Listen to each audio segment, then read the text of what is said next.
మోకాళ్లలో గుజ్జును పెంచి నొప్పిని తగ్గించి సర్జరీని దూరం చేసే ఫ్రీడమ్ వాక్. ఇచ్చారు మీరే. హ్మ్. కడప పార్లమెంట్ పరిధిలో హ్మ్. ఉమ్మడి కడప జిల్లాలో 3 సీట్లు గెలుస్తాయని చెప్పని ఇచ్చారు. సో ఇవి ప్లస్ చేసేటువంటి అవకాశం ఉండదంటారా? అవి ఎడ్జ్‌లో ఉన్నాయి సార్. తక్కువలో ఉన్నాయి సో అవి సీట్లు. కూడా మెజారిటీ. తక్కువ స్వల్ప స్వల్ప మార్జిన్‌తోనే మధ్యలో ఉన్నాయి.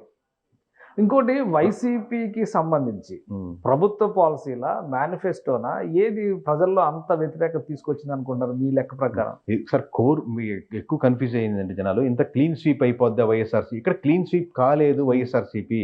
ఆబ్వియస్‌గా వైఎస్ఆర్‌సీపీకి ఉన్నటువంటి కోర్ ఓట్ బ్యాంక్ 35%, 38% ఉంది. అది ఉంది ఇంకా అక్కడే. నెక్స్ట్ ఇంకో 15% యాడ్ అయ్యుండొచ్చు. దీనికే ఉంది. మధ్యలో ఒక 15, 20% షిఫ్ట్ అవుతుంది. దానికి కారణాలు చెప్పుకుంటే వన్ బై వన్ ఇంతకుముందు మనం చాలా సార్లు ప్రీ పోల్‌లో కూడా డిస్కస్ చేసాం.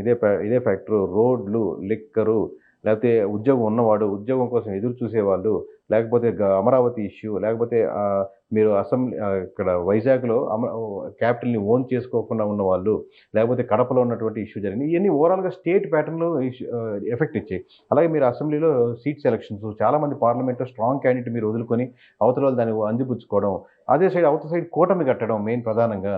అట్ ది సేమ్ టైం మీరు ఎమోషనల్‌గా ప్రజలతో దూరంగా ఉండి కనెక్టెడ్ కాకపోవడం. ఎమోషనల్‌గా కనెక్ట్ ఉన్నప్పుడు మీరు ఏదైనా తప్పులు చేసినా అది కవర్ చేస్తుంటది.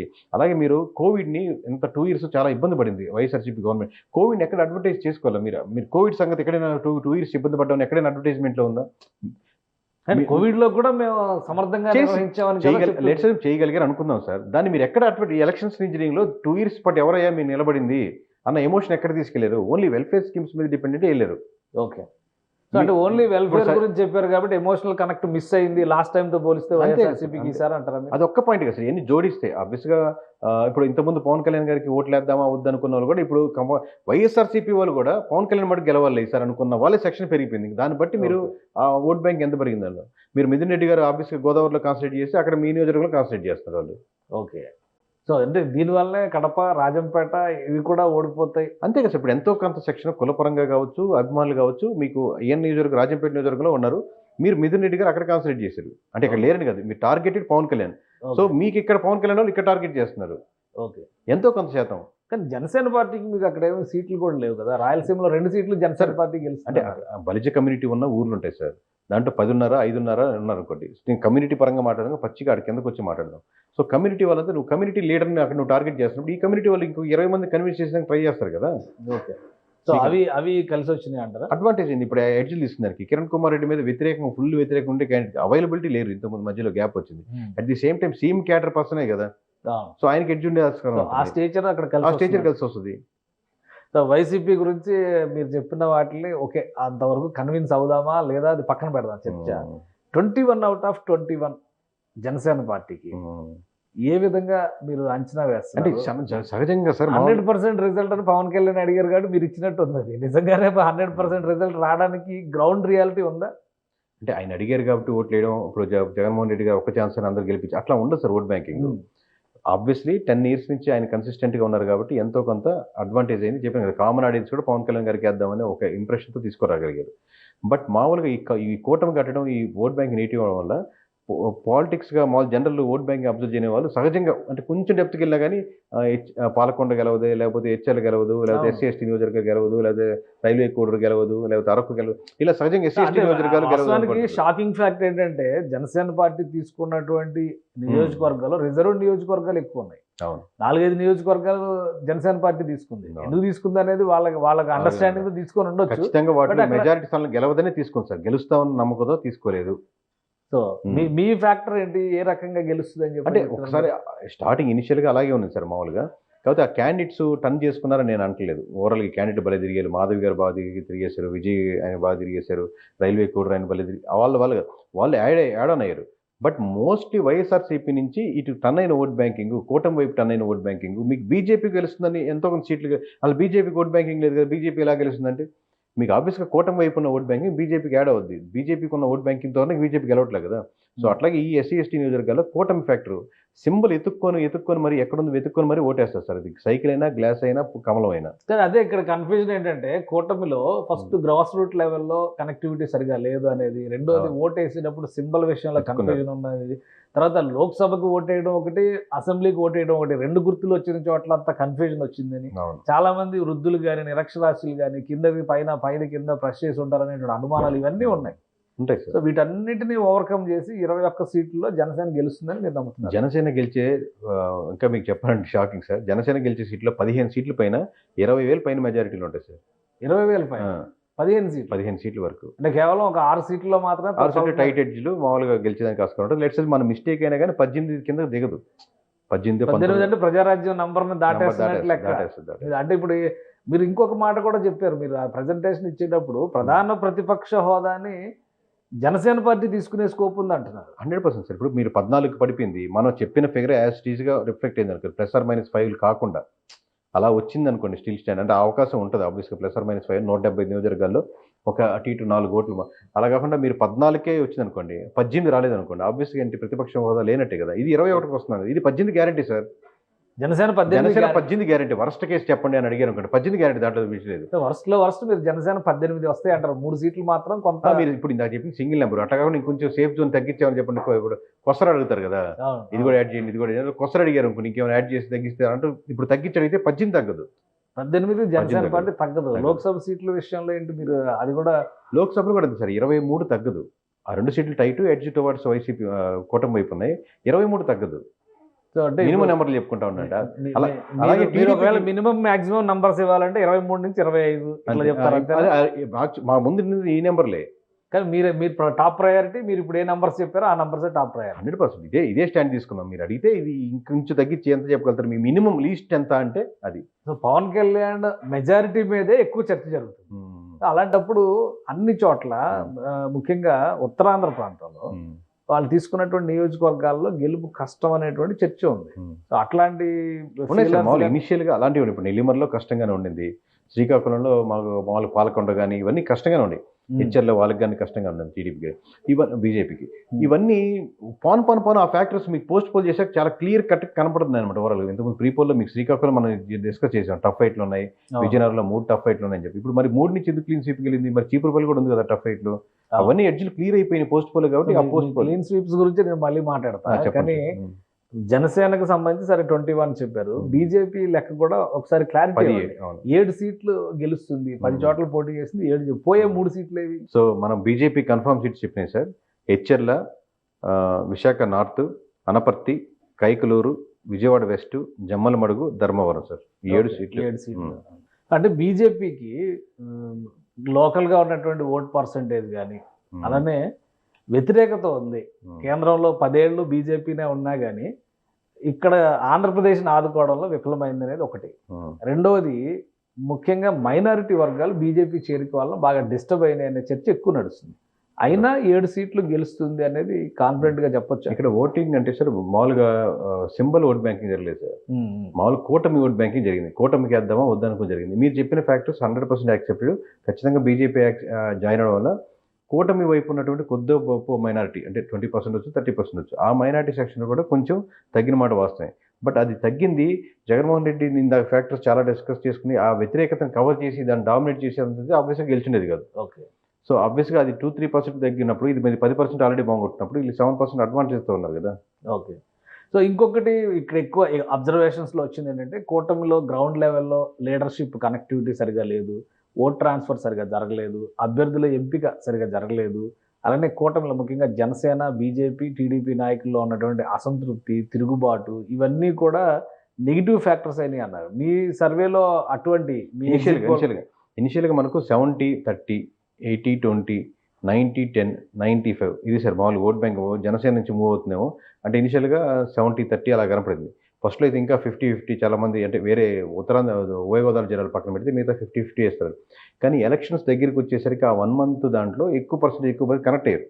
ఓకే. సో ఆ పర్సంటేజ్ అంటే ఇప్పుడు మీరు చెప్పిన దాని ప్రకారం చూస్తే ఓవరాల్గా 144 కంటెస్ట్ చేసిన టీడీపీ కేవలం 10 సీట్లే కోల్పోతుంది, అంతేనా? పర్సంటేజ్ సార్, ఇక్కడ సీట్లు అనేది మనకు నెంబర్ పెద్దది కనపడుతుంది. పర్సంటేజ్ ఆఫ్ ఓట్స్ దాన్ని పెంచుకోగలిగినప్పుడు కూటమి బలం ఆబ్వియస్గా ఎంత యాడ్ అవుతుంది సార్. ఇప్పుడు జనసేనకి 8% ఓట్ బ్యాంకింగ్ కాదు కదా, దాంతోపాటు వేయాలనుకునే వాళ్ళు సానుభూతి పరులు ఇంకా ఎక్కువ ఉంటుంది. సో అంత పెద్ద ఓట్ బ్యాంకింగ్ తనకి యాడ్ అయినప్పుడు ఆల్రెడీ దీనికి ఓట్ బ్యాంకింగ్ ఉండి అది ఇంకా మచ్ మోర్ బిగ్గర్ పిక్చర్గా టర్న్ అయింది.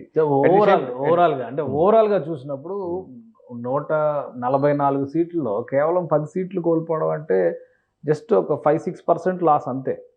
అంత ఎడ్జి టీడీపీకి ఉందా, ఇది కూడా సందేహం జనంలో. అంటే సీట్ల పర్సంటేజ్ టోటల్ పర్సంటేజ్గా రెండు ఓట్ల పర్సంటేజ్ కంపేర్ చేయకూడదు సార్.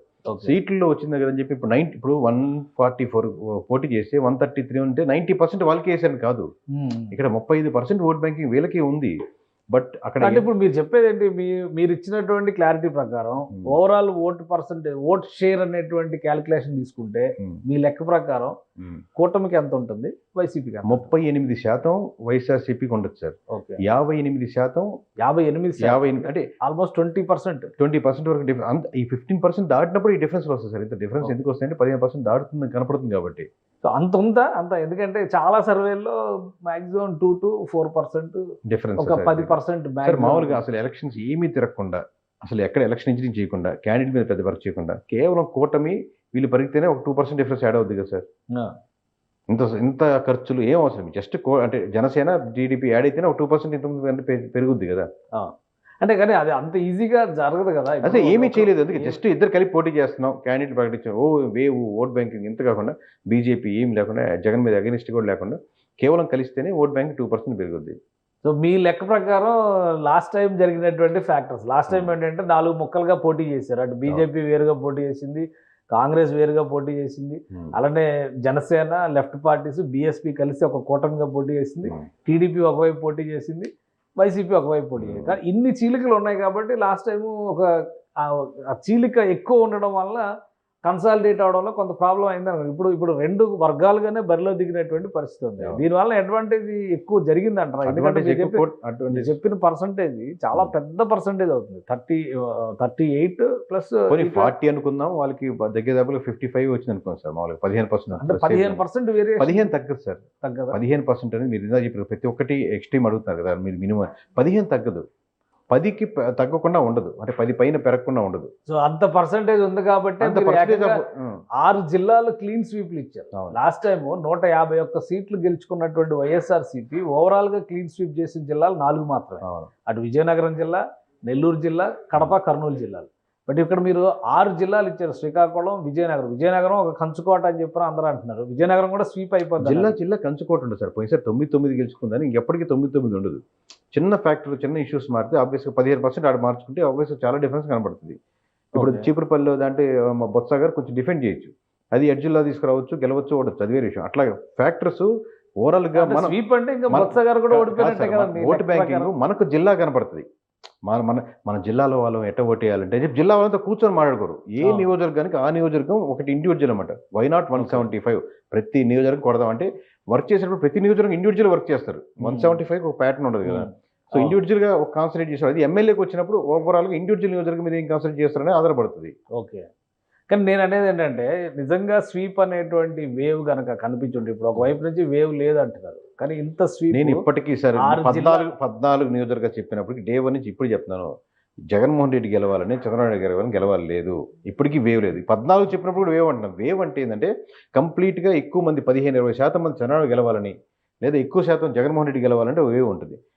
గడిచిన ఎలక్షన్స్ 2019లో ఆ వేవ్ లేకుండా ఇంత కన్సాలిడేట్ అవుతుంది. 6 జిల్లాలు ఇప్పుడు అనంతపురం జిల్లా స్వీప్ చెప్పారు మీరు. కృష్ణా, గుంటూరు, పశ్చిమ గోదావరి అంటే సరే, కృష్ణా, గుంటూరులో రాజధాని ఫ్యాక్టర్ పనిచేసి ఉండొచ్చు అనుకోవచ్చు. పశ్చిమ గోదావరి కూడా మీరు యాడ్ చేశారు. అలానే శ్రీకాకుళం, విజయనగరం, కృష్ణా జిల్లా కంటే పశ్చిమ గోదావరి జిల్లా ఇంకా స్ట్రాంగ్ గా ఉంటుంది సార్. మా జనసేన ఇది 2 కాంబినేషన్ కదా. ప్లస్ అదే నియోజకవర్గం అదే దగ్గర పిఠాపురంలో ఆయన పోటీ చేస్తున్నారు. ఈస్ట్ గోదావరిలో ఆయన పోటీ చేస్తున్నారు. పశ్చిమ గోదావరిలో ఇప్పుడు కంప్లీట్ గా వీళ్ళు ఉన్నారు కదా, మొత్తం భీమవరం, నరసాపురం, ఎక్కువ సీట్లు అయితే పోటీలో ఉన్నారు. 4-5 సీట్లు పోటీలో ఉన్నటువంటి నియోజకవర్గాలు అయితే ఉన్నాయి. కానీ మొత్తం స్వీప్ అనేటువంటి మాట మనం చెప్పడం అనేది ఎంతవరకు స్వీప్ అవ్వాలని నియోజకవర్గం ఇండివిజువల్ గా పనిచేయలేదు సార్. ఏ నియోజకవర్గం ఇప్పుడు ఏలూరు ఉంది, ఏలూరు దగ్గర ఏలూరు పనిచేస్తుంది, దెందులూరు దగ్గర పనిచేస్తుండొచ్చు, నూజివీడు దగ్గర పనిచేస్తుండొచ్చు, కైకలూరు దగ్గర ఏ నియోజకవర్గంలో ఉన్న సమస్య ఆ ఎమ్మెల్యే మీద వ్యతిరేకత లేకపోతే ఆపోజిట్ గా ఉన్నట్టు కలిసి ఓట్ బ్యాంక్ ఇట్లా కలుస్తుంటుంది. టోటల్ కన్సాలిడేట్ చూసుకున్నప్పుడు ఏం 14 మరి దారుణంగా ఉంది నాకు అనిపించింది. అదే మీరు అసలు ఈ నంబర్ అనౌన్స్ చేయడానికి మీరు అసలు ఏం వర్క్ చేసి మేము కూడా మొదలు పడి ఉంటాం కదా సార్. మామూలుగా లాస్ట్కి ఫైనల్గా అన్ని కన్సల్ట్ చేసి ఇప్పుడు దాకా ఎన్ని ఫ్యాక్టర్లు చెప్పి అన్ని చేసి 14 వచ్చింది. మామూలుగా 23 వచ్చింది సార్ ప్రీపోల్ ముందర. అది మీకు అందరూ మనం ప్రతి దగ్గర అవును, మీరు చాలా సార్లు వన్ డిజిట్ వన్ నంబర్ అంటుంటే అది ఏమై ఉంటుందా అని ఆసక్తిగా ఉంది, కానీ మరి ఇంత లో నంబర్ ఎక్స్పెక్ట్ చేయలే. ఉత్తరాంధ్రలో ఒక నెంబర్ అంటే 9 వస్తాయి అనుకో, 9 వస్తాయి అంటే అనుకున్నాం. ఇప్పుడు మీరు ఓవరాల్ గా ఫిక్స్ చేసి అంటే ప్రీ పోల్ కి మీరు ఇచ్చినటువంటి ఎగ్జిట్ పోల్ కి మధ్య వేరియేషన్ 10 తగ్గినాయి. ఎగ్జిట్ పోల్ లో ఇంకా తగ్గితే మేము తప్పైంటే మొత్తం పూర్తిగా తప్పైనా 5-6 పెరగచ్చు, అంతేగాని 23 దాటేదానికి ఆస్కారం లేదు. అసలుకి 23 కూడా క్రాస్ చేయాలంట. అసలు సమస్య లేదు సార్. మామూలుగా దీంట్లో కాన్ఫిడెంట్ అసలుకి. సో అది లాక్ చేసుకోవచ్చు అంటారా? ఇది మీ 14 ఏంటంటే చాలా క్లోజ్ గా అబ్జర్వ్ చేసి 14 వచ్చి ఆ 14లో కూడా ఈ 6 కన్ఫామ్లు, ఈ 8 టైట్ ఫైట్, ఈ టైట్ ఫైట్ కూడా ఇప్పుడు సర్వేపల్లి ఆత్మకూరు ఉంది సార్. దాంట్లో నా సొంత జిల్లాలో నియోజకవర్గాలు. రేపు పొద్దున సర్వేపల్లి కూడా కొట్టేయచ్చు, ఓకే, లేదా సర్వేపల్లి ఇంకోటి ఆత్మకూరు కూడా కొట్టేయచ్చు, స్వల్ప మార్జిన్ కూటమి కొట్టేయచ్చు. సో అలాగే మిస్ అవ్వచ్చు. అలాగే వైఎస్ఆర్సీపీకి ఎడ్జ్లోనే కూడా 2-3 మిస్ అవ్వచ్చు మేము మొత్తం ఓవరాల్ రాష్ట్రంలో. అంతేగాని 10 నియోజకవర్గాలు 15 నియోజకవర్గాలు వాళ్ళు మిస్ అయ్యి వీళ్ళు మిస్ అయ్యి మొత్తం కలపగలపం కాదు, అవకాశమే లేదు. మీ నంబర్లు మీరు ఫిక్స్ అయి ఉంటారు అయితే 100%. ఈ నంబర్లు చెప్పే ముందర మీరు ఎంత మొదలు పడి ఉంటారో, చెప్పిన తర్వాత కూడా మీకు ఆ రేంజ్ లో రెస్పాన్స్ వచ్చి ఉంటుంది కదా. చెప్పిన తర్వాత సార్ ఇప్పుడు ఎట్లా ఉందంటే పరిస్థితి, నాకు వచ్చిన కావాల్సిన బట్టి చూస్తుంటే టీడీపీ వాళ్ళు కూడా అంత నెంబర్ వస్తుందా, 14 సీట్లు అంటే వారు టోటల్ నెంబర్ చూస్తున్నారు.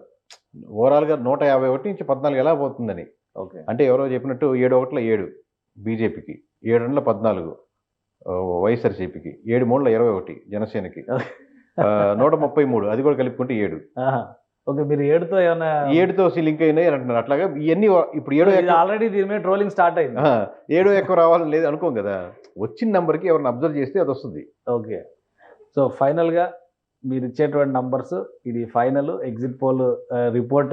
మీరు ఇదే ఆ రోజంతా ఛానల్స్ లో ఏదో మన దగ్గర మళ్ళీ జూన్ 4వ తేదీన దీనిపైన ఫర్దర్ డిస్కషన్ కూడా ప్రిపేర్ అయ్యి 100% సార్. నేను ప్రతి ఛానల్లో ఉంటాను, ప్రతి ఛానల్ తిరుగుతాను. ఎక్కడైనా నేను లైవ్ లో చూస్తున్నప్పుడు నెంబర్స్ 1-4 ఉంటే ఐ విల్ ఫీల్ హ్యాపీ 4-5. ఎందుకంటే మనం ఇంత టిపికల్ ఎలక్షన్స్ అనేది స్టేట్ మొత్తం ఫీల్ అయిన దగ్గర మనం సింగిల్ నెంబర్కి వచ్చాం.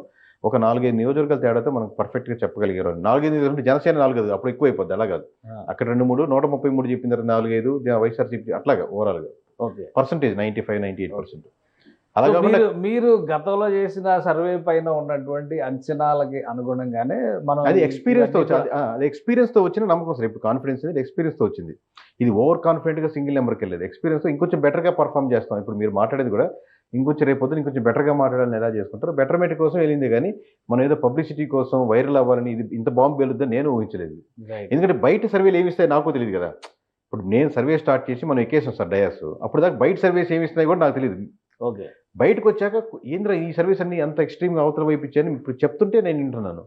ఓకే, రైట్, థ్యాంక్ యూ కేకే, మీ అభిప్రాయాల్ని తెలియజేసినందుకు. ఇది కేకే సర్వేస్ ఇచ్చినటువంటి ఎగ్జిట్ పోల్స్కి సంబంధించి ఫైనల్ రిపోర్టు. ఓవరాల్గా చూస్తే కనుక వైఎస్ఆర్సీపీ 175 నియోజకవర్గాల్లో పోటీ చేసి కేవలం 14 స్థానాల్లో మాత్రమే గెలుస్తుందని కేకే సర్వేస్ చెప్తుంది. అలానే టీడీపీ మొత్తం 144 నియోజకవర్గాల్లో పోటీ చేసి 133 చోట్ల విజయం సాధించడానికి అవకాశం ఉందని చెప్తున్నారు.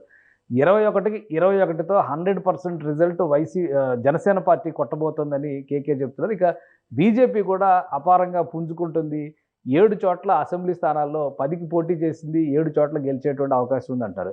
ఇక ఓవరాల్గా ఆంధ్రప్రదేశ్లో ఉన్నటువంటి 25 పార్లమెంటు స్థానాల్లో 25 కూటమికి వచ్చేటువంటి అవకాశం ఉందని ఘంటాపదంగా చెప్తున్నారు. ఇది కేకే సర్వేస్ చేసినటువంటి ఇన్డెప్త్ అనాలిసిస్. ఒక రకంగా ఫైనల్ రిపోర్టు ఎగ్జిట్ పోల్స్కి సంబంధించినటువంటి ప్రజెంటేషన్ ఆల్రెడీ మీడియా ముందర బహిరంగంగా ఇచ్చారు.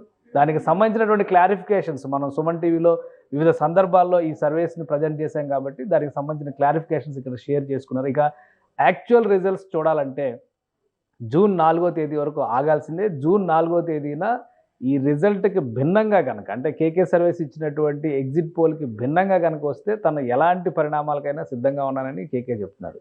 సో జూన్ 4 వరకు వెయిట్ చేద్దాం. అప్పుడు ఎటువంటి రిజల్ట్స్ వస్తాయో తెలుసుకునే ప్రయత్నం చేద్దాం. ఇది special discussion. Keep watching. Suman టీవీలో మీ పర్సనల్ అండ్ బిజినెస్ ప్రమోషన్స్ కోసం కింది నెంబర్కి కాంటాక్ట్ చేయండి.